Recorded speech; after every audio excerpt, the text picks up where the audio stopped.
Hey, this is Matt from InvestiQuant. Today is Tuesday, August 25th, 2020. And yesterday the markets gapped up big, held on to their gains, and then spiked into the close.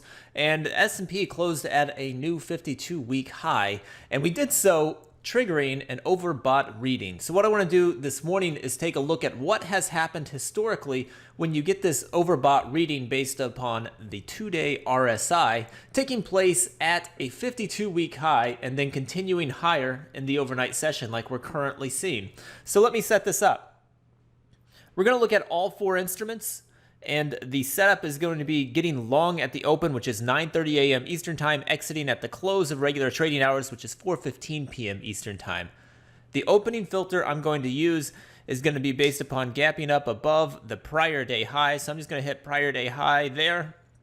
And then I'm going to go into price patterns and say that yesterday was a 52-week high. That's right here in the new highs section.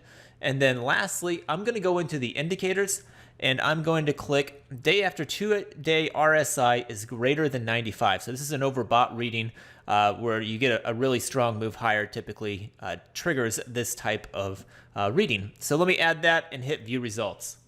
And here we go. So these are the results of going long when you open above the prior day high. If the prior day high closed at a 52-week high close and triggered a 2-day RSI reading of greater than 95. So this is based upon entering long at the open, 9:30 a.m. Eastern Time, exiting at the close, which is 4:15 p.m. Eastern Time. Historically, we've got 64 samples in the ES dating back to 2003. NASDAQ has 82, YM 74, and Russell 39. And looking at win rates, all of these just a little bit light. So ES coming in at 45% to winners, 45% on the NASDAQ, YM 50, and Russell 46. So just a little bit under 50%. Not a real strong directional bias there, but you do see the average loss on these is coming in larger than the average win. So it is a little bit of a combination of the win rate is a little bit light and the average loss is bigger than the average win here on the ES, on the NASDAQ.